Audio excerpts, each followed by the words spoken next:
আপনি চাইলে আপনার মতো করে জিকির করতে পারেন, আপনার নিজের বানানো জিকির করতে পারেন, নিজের মন মতো জিকির করতে পারেন।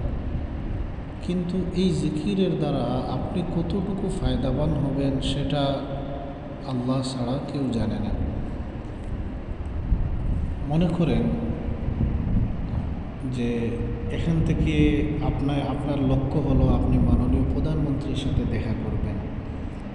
কিভাবে যাবেন, কোন তরিকায় গিয়ে কথা বলতে হবে, কিভাবে কার কাছে যেতে হবে, ওনার সাথে দেখা করতে হলে কিভাবে গিয়ে কি করতে হবে, সব কিছু তো একটা লাইন বা একটা নিয়মে যেতে হবে। এবং যিনি প্রধানমন্ত্রীর সাথে সম্পর্কিত, যিনি দেখা করেছেন বা ওনার এই ব্যাপারে নলেজ আছে, সেই ওনার যদি পরামর্শ নেন তাহলে উনি যেভাবে বলবেন, ওনার গাইড অনুযায়ী যদি আপনি আগান, তাহলেই আপনি সত্যিকার অর্থে প্রধানমন্ত্রীর সাথে দেখা করতে পারবেন। এখন আপনি যদি আমার কাছে আসেন, এসে যদি বলেন যে আমি প্রধানমন্ত্রীর সাথে দেখা করতে চাই, আমি সর্বোচ্চ বলতে পারি যে আপনি চলে যান ঢাকায়, গিয়ে সেখান থেকে প্রধানমন্ত্রীর বাসভবনে যান। কিন্তু বাসভবনে যাওয়ার পরে কিভাবে কি করতে হয় এটা আমার জানা নাই। তাহলে আপনি ওই আমার বানানো নিয়ম অনুযায়ী গেলে আপনি প্রধানমন্ত্রীর সাথে দেখা করার সম্ভাবনাটা 0%। কিন্তু অপরদিকে যদি একজন এমপি সাহেবের কাছে যান, গিয়ে যদি জিজ্ঞাসা করেন যে প্রধানমন্ত্রীর সাথে দেখা করতে চান, তাহলে মোটামুটি বলতে পারি যে অন্তত পক্ষে 80% আশা করা যায় আপনি দেখা করতে পারবেন। কারণ এমপি সাহেবদের সাথে প্রধানমন্ত্রীর নিয়মিত সাক্ষাৎ হয়, তারা জানে কিভাবে কি করতে হয় না করতে হয়। ঠিক তদ্রূপভাবে একজন আল্লাহওয়ালা বুজুর্গ, একজন আল্লাহর ওলি, যিনি আল্লাহ রব্বুল আলামিনকে ডাকছেন, ডাকার কারণে তার ডাকটা পছন্দ হয়েছে সমগ্র পৃথিবীব্যাপী, আল্লাহ পাক রব্বুল আলামিন এই আল্লাহর বান্দাহকে প্রশংসিত করেছেন। সারা দুনিয়ার মানুষের কাছে আল্লাহ তাআলা এই বান্দাকে সম্মানিত করেছেন। বিদায় মানুষের অন্তরে আল্লাহ তাআলা তার প্রতি শ্রদ্ধা ভক্তি দিয়েছেন, তিনি আল্লাহর ওলি হিসেবে মানুষেরা মেনে নিয়েছে। তার মানেই হলো দুনিয়ার মানুষের কাছে যদি একজন মানুষ আল্লাহওয়ালা হয়ে যায়, তাহলে আল্লাহর কাছেও সেই ব্যক্তি প্রিয়। বলতে পারেন যে এটার দলিল কি? দলিল বুখারী শরীফের একটা হাদিস। রাসূল পাক সাল্লাল্লাহু আলাইহি ওয়াসাল্লাম বলেন যে যখন কোনো ব্যক্তিকে আল্লাহ তাআলা পছন্দ করেন, আল্লাহ তাআলা তার নিকটবর্তী তথা সে জিবরিল আমিনকে বলেন যে জিবরিল, আমি এই লোকটাকে পছন্দ করি, তুমি তাকে পছন্দ করো। তিনি বলেন আসমানের যত ফেরেশতা আছেন তাদেরকে বলে দেন যে এই লোকটাকে আল্লাহ, আমি, জিবরিল এবং পছন্দ করি, তোমরাও পছন্দ করো। তখন আসমানের ফেরেশতারা জমিনের ফেরেশতাদেরকে বলেন যে এই লোকটাকে আল্লাহ তাআলা, জিবরিল আমিন, আসমানের ফেরেশতারা পছন্দ করেন, তোমরা করো। জমিনের ফেরেশতারা সারা দুনিয়ার মানুষের অন্তরে মহব্বত ঢুকিয়ে দেন এই ব্যক্তির ব্যাপারে যে এই লোকটাকে আল্লাহ, জিবরিল, আসমান, জমিনের ফেরেশতারা পছন্দ করেন, তোমরাও করো। তখন জমিনের মানুষদের মধ্যে একজন আল্লাহর ওলি সম্পর্কে ভালো ধারণা আসে, তারাও ওনাকে ভালো হিসাবে মহব্বত করা শুরু করে দেয়। এটা বুখারী শরীফের হাদিস। তার মানে হলো দুনিয়ার মানুষের কাছে যখন একজন মানুষের গ্রহণযোগ্যতা পাওয়া, আল্লাহর ওলি হিসাবে স্বীকৃতি পাওয়া, এটা হচ্ছে আল্লাহ পাক রব্বুল আলামিনের কাছে সেই বান্দা আল্লাহর ওলি হওয়ার একটা দলিল। তো একজন মানুষ একজন আল্লাহর ওলির কাছে গেলে উনি এই তরিকায় জিকির করেছেন বিদায় ওনাকে আল্লাহ তাআলা মহব্বত করেছেন। তো সেই তরিকা অনুযায়ী যদি আপনি জিকির করেন, তাহলে ওনাকে যেহেতু আল্লাহ এই তরিকায় জিকির করার কারণে মহব্বত করেছেন, আশা করা যায় আপনাকেও মহব্বত করবেন। আপনি যদি সেইভাবে করতে পারেন, অবশ্যই আপনাকে আল্লাহ মহব্বত করবেন, এটা একটা গ্যারান্টি আছে। আর যদি নিজের মন মতো করে জিকির করেন, তাহলে গ্যারান্টি নাই এই জিকির আল্লাহ পাকের কাছে পছন্দ হবে কিনা কোনো নিশ্চয়তা নেই। যেমন নামাজ, দেখেন নামাজ আমরা পড়ি কোরআন হাদিস মোতাবিক, যে তরিকা শিখেছি, আলেম ওলামাদের কাছ থেকে শিখেছি, যেভাবে আমরা দেখেছি আমাদের বাপ দাদা উস্তাদ সবাই পড়েছে, সেইভাবে আমরা পড়ি, একটা তরিকায় পড়ি। এখন যদি এই তরিকায় না গিয়ে আপনি মনে করেন যে না এই তরিকায় যাব না, নামাজ আমি আমার এক তরিকা বানাবো, যেমনিভাবে ওই যে হিজবুত তাওহীদ বন্ডরা এক তরিকা বানায় লাইছে, দুনিয়ার কোনো আউলিয়া কেরাম, কোনো আলেম ওলামা কেউ এই নিয়মে পড়ে নাই, তারা একটা নামাজের তরিকা বানাইছে। এই তরিকায় নামাজ পড়লে নামাজ হবে, এর কোনো গ্যারান্টি কে দিবে? কিন্তু আমরা বলতে পারি আমরা যে তরিকায় নামাজ পড়ি এটা কবুল হবে। কেন? কারণ আমরা দেখেছি আমাদের বাপ দাদা উস্তাদদের, তারা দেখেছেন তাদের উপরের যারা আছে, এইভাবে দেখতে দেখতে রসুল পর্যন্ত গেছে। এটার একটা সিলসিলা বাই সিলসিলা আসছে। তো এই তরিকায় নামাজ পড়লে নামাজ নিশ্চিত কবুল হবে। কিন্তু এরা যে নতুন তরিকা বানালো, এটা নিয়ে নামাজ যে কবুল হবে আল্লাহ পাকই ভালো জানেন। কারণ এটা রসুলের তরিকা না। আর রসুলের তরিকা হলে তো ধারাবাহিক যুগের পর যুগ এভাবে আসতো, কিন্তু কেউ আজ পর্যন্ত এভাবে নামাজ পড়ে নাই। ঠিক তদ্রুপ আল্লাহর জিকিরের ক্ষেত্রেও আউলিয়া কেরামরা যেভাবে যে তরিকা জিকির করেছেন, ওই তরিকা মতো যদি আপনি জিকির করেন তাহলে আপনি নিশ্চিত ফায়দাবান হবেন এবং এটার ফয়েজ পাবেন।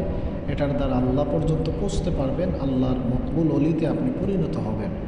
আর যদি আপনি আপনার মন গড়া একটা জিকির বানান, একটা পদ্ধতি বানান, ওই পদ্ধতি নিয়ে আপনি কতটুকু আগাইতে পারবেন তার কোনো গ্যারান্টি নাই। এখন অনেকে বলতে পারেন যে যে ডুল, তবলা, সামা এগুলা তরিকতের সাথে সম্পর্কিত নয়, এগুলো কোনো আলেম ওলামাদের কাজ নয়। যারা করেছে আজ পর্যন্ত, যারা তবলা, ডোল, বাঁশি বাজায়, আপনি কতজন আলেম ওলামাকে এই রাস্তায় মেহনত করতে দেখেছেন? কতজন আলেম ওলামারা ডোল তবলা নিয়ে আল্লাহর জিকির করেছে? তো আপনার চোখের সামনে কতজন আলেম ওলামা দেখছে? কেউ করে নাই। যা দেখছেন সব বাউলরা করছে, যা দেখছেন সবগুলাই বেনামাজি, যা দেখছেন সবগুলাই আম পাবলিক এক রাস্তা বাইর করেছে তরিকতের নাম দিয়ে ওইটা কাজ করতেছে। তো আপনি যে ওদের অনুসরণ করতেছেন, এদের অনুসরণেরা না কোরআন জানে না হাদিস জানে, কোরআনের একটা আয়াত দুইটা আয়াত শিখে ওইগুলার মন গড়া ব্যাখ্যা করে, যা দুনিয়ার পৃথিবীর কোনো আলেম ওলামারা করে নেয়, ওইটা দিয়ে আপনাদেরকে চালায়। আপনারা মনে করেন যে ওই তরিকা মতো করলে মনে হয় না। ভাই, এত সস্তা নয়। আল্লাহ পাক রব্বুল আলামিনের কোনো একটা ইবাদতে দেখেন ঢোল, তবলা, সামা এগুলো আছে নাকি? নামাজের মধ্যে নাই, রোজার মধ্যে নাই, হজের মধ্যে নাই, জাকাতের মধ্যে নাই, কোনো কিছুতে নাই। তাহলে এখন আল্লাহর জিকিরের ক্ষেত্রে ঢোল, তবলা, বাঁশি, পাগলামি, লাফানি এগুলো কোথায় পাইল?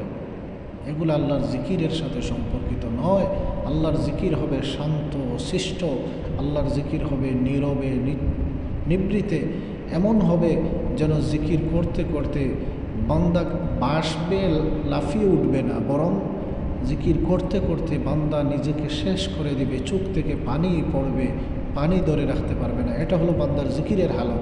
কিন্তু এই জিকিরের হালতে যদি এখন আপনি ব্যাঙ্গের মতো বাঁশের মধ্যে লাফাইতে থাকেন, বা দাঁড়িয়ে গেলেন, দাঁড়িয়ে গিয়ে আর ওই যেভাবে নর্তকীরা গান গায় সেভাবে আপনিও কোমর দুলাইতেছেন, মাথা দুলাইতেছেন আর দিতেছেন তালের সাথে তাল মিলিয়ে, এটা তো ভাই আল্লাহর জিকিরের নিয়ম না।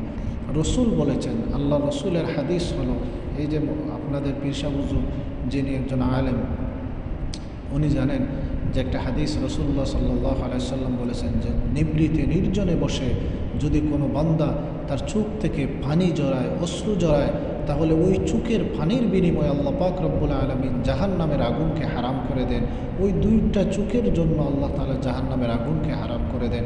তাহলে আপনার জিকিরের হালত হলো এইটা, যে জিকিরের করার মাধ্যমে আপনার দিলের মধ্যে আল্লাহর মহব্বত জাগবে, আপনার চোখ থেকে পানি বের হবে। এটা হলো জিকিরের হালত।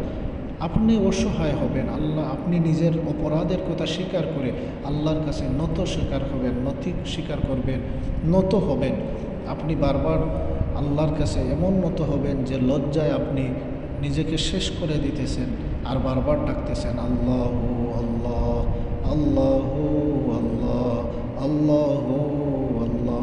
মনে হয় যেন যেভাবে একটা বাচ্চা দুধ খাওয়ার জন্য যেভাবে ডাকতে থাকে মা মা বলে, ঠিক তদ্রূপভাবে আপনার একটা চাওয়া পাওয়া আছে, আপনার একটা পাওনা আছে আল্লাহর কাছে, যে আল্লাহ আমি ক্ষমা চাই, আমি আমার নিজের উপরে জুলুম করেছি, আমি গুনাহগার, আমি নাপাক হয়ে গেছি, আমি আমার নিজেরকে শেষ করে দিয়েছি। আল্লাহ আল্লাহ তুমি ছাড়া আর কেউ বাঁচানেওয়ালা নাই। এই কথা মনে করে যখন আপনি ডাক দিবেন আল্লাহ আল্লাহ লা ইলাহা ইল্লাল্লাহ ইল্লাল্লাহ, এই জিকিরগুলা করবেন, এটা হলো জিকিরের হালত। আপনার চোখ থেকে পানি পড়বে। ওই জায়গায় আপনি এইগুলো না করে বাঁশ দিয়ে লাফাবেন, উঠে নাচবেন, তবলা বাজাইবেন, এটা কী রে ভাই? এটা তো জিকিরের হালত নয়, এটা জিকিরের তরিকা নয়, এটা জিকিরের আদব নয়। জিকিরের আদব হলো শান্তশিষ্টভাবে বসে নিবৃত্তি আল্লাহর কথা স্মরণ করে আপনি আপনি চোখ থেকে পানি জড়াবেন। বিশ্বাস করুন, রসুলের হাদিস হলো, আপনি যদি একটা মজলিসে বসে আল্লাহর জিকির করেন, আল্লাহ পাক আপনার চাইতে উত্তম মজলিসে ফেরেশতাদের সাথে আপনার জিকির করেন, আপনার কথা স্মরণ করেন। আচ্ছা বলেন, আপনি যে ওই যে নাচতেছেন, ডুল তবলা বাজাইতেছেন, আচ্ছা আপনার মতো তো আপনার যদি মনে হয় যে এটা জিকির, তাহলে তো আপনার যে উত্তম জিকির হলো আল্লাহ পাক এইভাবে নাচতে হইব। নাউজুবিল্লাহি মিন যালিক। আপনি যেভাবে করতেছেন এর চাইতে উত্তম হলো আপনি যদি একটু আওয়াজ দিয়ে মানে ডুল বাজান, যে এই আওয়াজটা যদি হয় মনে করেন এই গোরের মধ্যে সীমাবদ্ধ, তাহলে তো আল্লাহ তাআলা আরেকটু জোরে মারবেন। আপনি কোমর দুলাইতেছেন, নারী পুরুষ নিয়ে নাচতেছেন, তাহলে তো আল্লাহ পাকের জন্য লাজিম হলো উনি আরও একটু জোরে আরও ভালোভাবে কোমর দুলাইবেন, হেলবেন না।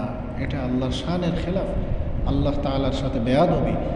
বরং জিকির হবে নিবৃতে নির্জনে বসে, যখন আপনি চোখের পানি ছাড়বেন, ওই চোখের পানিটুকু আল্লাহ পাক রব্বুল আলামিন তার কুদরতের মধ্যে কবুল করে নেবেন। এটা জমা রাখবেন কিয়ামতের ময়দানে, যখন জাহান্নামের আগুন লাফাইতে থাকবে আপনাকে নেওয়ার জন্য, খাওয়ার জন্য যখন জাহান্নাম লাফাবে, ঠিক তখনই আল্লাহ পাক রব্বুল আলামিন আপনার ওই যে নির্জনে বসে আল্লাহর জন্য চোখের পানি ছেড়েছিলেন, ওই পানি আল্লাহ তাআলা জাহান্নামের উপরে দিয়ে দিবেন।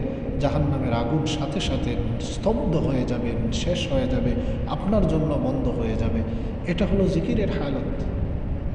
আপনি এইভাবে জিকির করবেন। জিকিরটা হবে নিবৃতে নির্জনে। আপনি যদি নির্জনে বসে জিকির করেন, যতক্ষণ পর্যন্ত আপনার ঠোঁট নড়বে আল্লাহ পাক ততক্ষণ পর্যন্ত আল্লাহ আপনার চাইতে উত্তম একটা মজলিসে ফেরেশতাদের সাথে আপনাকে নিয়ে গর্ব করবেন। আল্লাহ তাআলা বলতে থাকবেন, আমার বান্দা কী চায়, কেন চায়, কেন কাঁদতেছে, কেন ডাকতেছে। ফেরেশতারা বলবেন, আল্লাহ এরা জাহান্নামের ভয়ে ডাকতেছে, জান্নাতের আশায় ডাকতেছে। আল্লাহ জিজ্ঞেস করবেন যে এরা কি জাহান্নাম দেখছে নাকি, এরা কি জান্নাত দেখছে নাকি, যদি দেখতো তাহলে কি করতো। ফেরেশতারা বলবেন, আল্লাহ যদি দেখতো তাহলে আরও বেশি রাখতো। তখন আল্লাহ পাক রব্বুল আলামিন ঘোষণা দেন যে তোমরা সাক্ষী দেখো, আমি আমার বান্দাকে মাফ করে দিলাম। এটা হলো জিকিরের আদব। ওই জায়গায় আপনি উঠিয়ে লাফাইতেছেন ব্যাঙ্গের মতো, ডুল তবলা বাজাইতেছেন নর্তকীর মতো, এটা তো নর্তকীদের কাজ। এটা যদি এই তরিকায় যদি জিকির করলে জিকির হতো, তাহলে তো নর্তকীরা যারা টিভি ফিল্মের মধ্যে যারা নাচে গান গায়, তাহলে তো এদেরটাতে ভুল কোথায়? তাহলে তো সব জায়েজ। তাহলে দুনিয়া গুনাহটা কি? সবই যদি জায়েজ হয় তাহলে গুনাহটা কি? নর্তকীদের গানও যদি আপনারটা গাওয়া জায়েজ হইলে ওইটা কেন হইব না? আপনি বলবেন, আমি তো তাদের মতো হইলে আমি আল্লাহর শানে গাইতেছি, আর ওরা তাদের প্রেমিকের শানে গায়, তো তারা তো তাদের আরেকটা বান্দার শানে গাইতেছে, তো এতে গুনার কি আছে? ভাই, নিজের বিবেক দিয়ে একটু চিন্তা করবেন। নিজের যুক্তির মাধ্যমে ইসলাম নয়। ইসলাম হলো আল্লাহ পাকের দেওয়া কোরআন, রসুলের হাদিস, ইসলামী শরীয়ত মোতাবেক। সেটা হলো আদবের সাথে জিকির করতে হবে, ওযুর সাথে জিকির করতে হবে, জিকিরের হালত থাকতে হবে।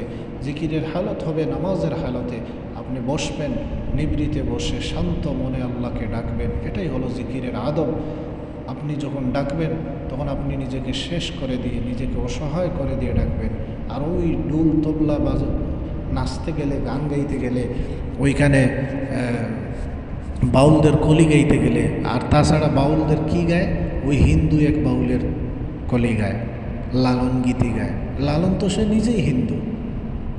এখন বলবেন সে তো মর্মী গাইত। কিসের মর্মী গাইত? একজন মানুষের ঈমান নেই, সে যত ভালো কাজ করুক তাকে অনুসরণ করার যোগ্য নয় সে।